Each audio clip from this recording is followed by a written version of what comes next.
बात करेंगे Pakistan versus England जो टेस्ट मैच है कल। बुरी तरह पाकिस्तान जीता या हारा, ये हम इरफान से पूछते हैं। इरफान साहब गुड मॉर्निंग, कैसा match? Thank you for joining Irfan साहब। लेकिन पहले क्रिकेट टीम की परफॉर्मेंस से पहले आप बताएं एम्पायर्स की परफॉर्मेंस के बारे में। यार हम जानना चाहते हैं। चली गई है। मैं पहले परफॉर्मेंस नहीं, पहले परफॉर्मेंस पे बात एम्पायर्स पे इरफान साहब हम बात करेंगे। पहले परफॉर्मेंस पे बात होगी। डायरेक्ट ही एम्पायर पे चली गई। एम्पायर की उंगली, एम्पायर की डिसीजंस, आप देखिए हौसला चेक करें आप हिना का। मेरे हौसला खत्म हो गया कल के डिसीजंस की बात। एम्पायर्स पे चली गई है ये। कोई नहीं, किसी एम्पायर पे जा सकते हो। कभी सुना आपने सुना ना वो एम्पायर की उंगली उठ गई। जी बस आप किसी एम्पायर पे नहीं जा सकते, किसी एम्पायर पे जा सकते हैं। तो एम्पायर जा सकते हैं। अब आपकी चॉइस है, आपने परफॉर्मेंस पे पहले जाना या एम्पायर पे जाना? एम्पायर पहले एम्पायर पे चले, पहले एम्पायर पे चलते हैं, बात मान लेते हैं। देखिए काफी ज्यादा इस पे डिबेट कल से हो रही, कंट्रोवर्सी काफी ये बन चुकी है। मेरा ख्याल था कि किसी ना किसी जगह पे बॉल को शायद नीचे टच हुई।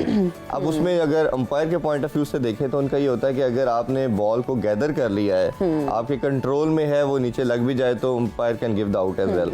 जो उसकी रीजन जो बनी मोस्ट लाइकली जो मुझे लगता है वो यही थी कि आपके जो ऑन फील्ड अंपायर था उसने भी, अलीम डार ने भी आउट दिया था। हाँ जी। वो फिर उसमें वेटेज देते हैं, जब 50-50 होता है तो ऑन फील्ड अंपायर की भी बात की फिर वेटेज आ जाती है उधर। अगर हमारे अंपायर ने आउट ना दिया होता उधर तो वो फिर शायद हमारे फेवर में लेकिन थर्ड अंपायर ने जो उसको देखा भी, और आपको क्या लगता है कि क्या वो जमीन पे टच हो रहा था या ग्लव्स में था या देखें 50-50 है, बट मेरा ख्याल है कि ऐसे जब भी एम्बिगुअस चीज होगी, एम्बिगुइटी कहीं ना कहीं आती है तो वो बेनिफिट डाउट जो है वो बैट्समैन को दिया जाता है। तो वो उन्होंने उस लिहाज से एम्पायर ने मिस्टेक की है। अगर आपको कोई डाउट क्रिएट होता है, आपको लगता है, इवन आपने देखा होगा स्टंप के अंदर भी, अगर कीपर ने स्टंप आउट किया और क्लियर नहीं आपको हो रहा कि पाँव जो है वो लाइन से आगे है या पीछे है, थोड़ा सा आपको डाउट क्रिएट होता है तो हमेशा बेनिफिट ऑफ डाउट बैट्समैन को मिलता है। तो इधर आपकी सेंस प्रिवेल करनी चाहिए थी, कि लॉजिक प्रिवेल करती है कि आपको जो चांस है वो जाना चाहिए था बैटर की तरफ, तो उधर मेरा ख्याल है जाती है। 94-95 पे खेल रहे थे। हाँ, और मेरा ख्याल है वही जो 25-26 रन के डिफरेंस से हम हारे हैं, वही डिफरेंस था। अगर वो सलमान अली आगा के साथ थोड़ी सी पार्टनरशिप और लंबी जाती उनकी तो पाकिस्तान इजीली मैच जीत जाता। must have been different. तो आप क्या समझते हैं कि अभी भी जो है पाकिस्तान के साथ वही हुआ कि जीता हुआ मैच हार गए जो पहले मैच में हुआ? नहीं, देखें ये मैच इंग्लैंड अच्छा नहीं खेला अगर आप इसे स्टैट वाइज देखें, क्योंकि हम सिर्फ एक बॉलर के साथ मैच खेल रहे थे। Exactly. ये मेरा ख्याल है क्रिकेट की हिस्ट्री में शायद पहली दफा हुआ होगा, मुझे तो कोई मैच ऐसा याद नहीं आ रहा जिसमें दोनों इनिंग्स में हमारे जो पेस बॉलर हैं, फास्ट बॉलर जो विकेटलेस रहे हों, एक विकेट भी ना ले सके हों। तो ये बहुत रेयर आपको नजर आएगा। मुझे तो, मैंने काफी कोशिश की रिकॉल करने की, मुझे कोई मैच याद नहीं आया। तो ये आपको पता चलता था कितनी वीक बॉलिंग लाइनअप थी हमारी। फिर एक सिर्फ और सिर्फ आप एक स्पिनर ब्रार के ऊपर आप खेल रहे थे, उसी ने 11 आउट किए। फिर कुछ आपने देखा कि विकेट्स जाहिद ने ली, तो दो बॉलर के साथ जाना चले दो कर लेते हैं बॉलर, दो बॉलर के साथ अब टेस्ट मैच जीतना बहुत मुश्किल हो जाता है। दो के साथ भी जीतना मुश्किल है, ट्रू दैट। तो उसमें यह है कि इंग्लैंड बुरी क्रिकेट खेला। इंग्लैंड ने जैसे ही पहले वाले मैच की तरह उन्होंने बैटिंग विकेट इन पे अटैक करो, लेकिन उनका अटैक करना फिर भी सक्सेसफुल हुआ। उनको पता था कि पाकिस्तान के अगेंस्ट हम अटैकिंग क्रिकेट खेलेंगे तो पाकिस्तानी इसी चीज से डरता है, इसी पे घबराता है। तो इनको तो वो तो बुरा खेल के भी जीत गए। हाँ, वो बुरा खेल के भी जीत गए और 2-0 से सीरीज उनके नाम हो चुकी है। अब तीसरे मैच में क्या देख रहे हैं, चेंजिंग्स होंगी या क्या होगा? देखिए, इसमें सबसे पहली चीज ये थी कि हमारी टीम सिलेक्शन गलत थी। मैं बार बार यही बात करता जा रहा हूँ। इवन आपको याद होगा पहला दिन भी हमने जब मैंने कहा था कि टीम सिलेक्शन ठीक नहीं हुई। अजहर अली की जगह बैटर जब भी आपका जाता है तो उसकी जगह बैटर को रिप्लेस करना चाहिए। तीसरे नंबर एक सबसे इंपॉर्टेंट नंबर है टेस्ट मैच के अंदर, तो अजहर अली की जगह शान मसूद को होना चाहिए था। आपका टेस्ट का प्लेयर है, आपने T20 में उसको जबरदस्ती खिलाया क्योंकि आपके पास कोई परफॉर्म नहीं कर रहा था। जहां उसकी जगह होनी चाहिए उधर से आपने डगआउट उठाया हुआ है। तो ये बड़ी एक पाकिस्तान में ऐसे अजूबे हो सकते हैं, दुनिया में कहीं नहीं हो सकते। फिर इसी तरह नवाज को अगर आप देखें तो नवाज जो है वो T20 का बॉलर है, नुमान जो है वो टेस्ट का बॉलर है। नुमान बाहर बैठा हुआ है, नवाज खेल रहा है, नवाज को खिला रहा है। ठीक है, अब उसका नवाज का ये था कि शायद हमने उसकी जगह पे खिलाया हुआ है, अजहर अली की जगह पे शायद मैच जिता देगा, तो उसने भी मैच नहीं जिताया। फिर इसी तरह आपने फ़हीम अशरफ को चांस दिया, तो फ़हीम अशरफ को बच्चे को पता, जो थोड़ी सी भी क्रिकेट समझता है, कि फ़हीम जो है वो इस तरह का बॉलर है, सीम स्विंग पे बॉल करता है। वो इस तरह की डेड पिचेस के ऊपर कुछ आपकी परफॉर्मेंस ऐसा नहीं दे पाता। तो आपको कोई ऐसा लड़का चाहिए था जो कोई ज़्यादा पेस के साथ करता। आप हसनैन को कॉल कर सकते थे, हसन अली को बुलाया जा सकता था, मतलब आपके पास जो भी रिसोर्सेज अवेलेबल थी आपने उसमें से पिक एंड चूज करना था। आपने बस वो दोस्तियाँ निभाते हैं, आप नेपोटिज्म का शिकार मैं हमेशा कहता हूँ। वो रहते हैं कि अच्छा जी मेरा दोस्त इतने टाइम से खेला नहीं, इसको खिला लें, अच्छा इसको होना चाहिए, उसका रिजल्ट इवेंचुअली मिलता है। फिर आप क्वालिटी के अंदर देखें, उनके जो फास्ट बॉलर थे उन्होंने कल 8 आउट किए जी, इधर से 7 आउट किए, आपको इधर से लगेगा कितनी जबरदस्त बॉलिंग थी। वुड ने 4 आउट किए, 2 रॉबिन्सन ने आउट किए, 2 एंडरसन ने आउट किए।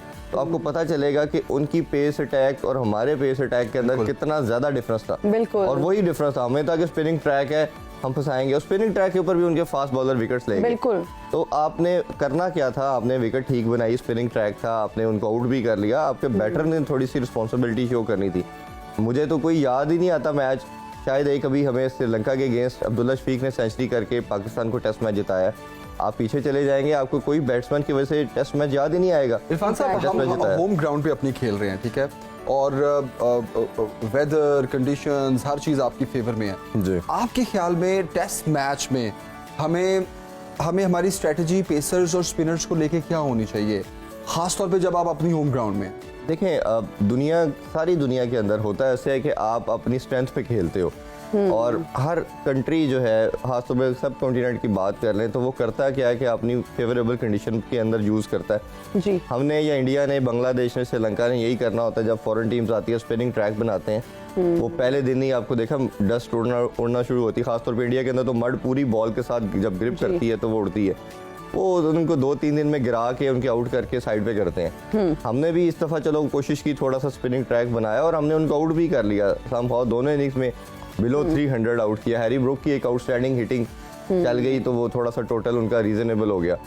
बट आपके प्लेयर्स को भी तो इतनी ये चीज़ होनी चाहिए कि हमने अपनी कंडीशन में कैसे खेलना है। बिल्कुल। आप ये देखें उसका नुकसान क्या है। आप ये पूरी लाइनअप देखेंगे, सिर्फ इसमें एक अबरार अभी डोमेस्टिक खेल के आया, आपको बैटर के अंदर कोई बैट्समैन ही नजर नहीं आ रहा।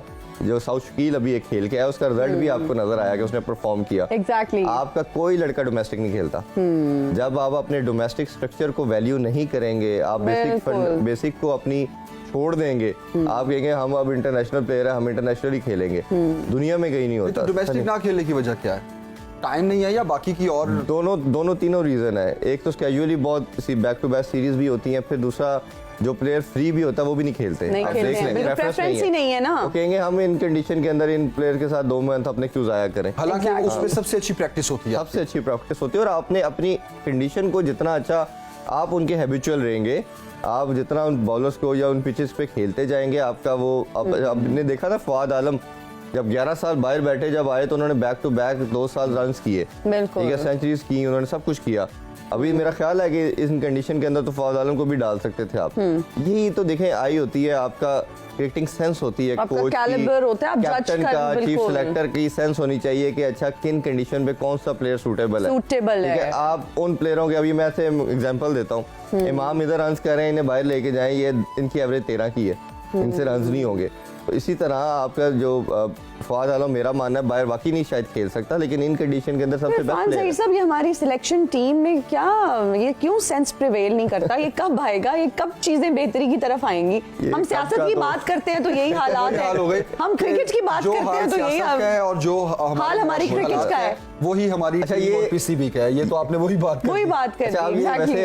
अगर आप इससे लार्जर एस्पेक्ट में देखेंगे ना तो जो आपके मुल्क के हालात होते हैं वही आपके इदारों के हालात होते हैं, वही आपके घरों के हालात होते हैं। ये चीज पूरी ट्रिगर डाउन करती है। और अगेन इसमें जैसे पैटर्न इन चीफ हैं, पीएम साहब हैं, उनकी अब वो मुझे नहीं समझ आ रही कि वो क्यों नहीं डिसीजन ले रहे।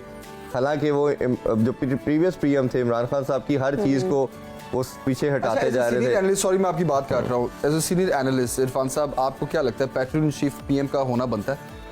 देखियो, प्रिंसिपली तो शायद नहीं बनता।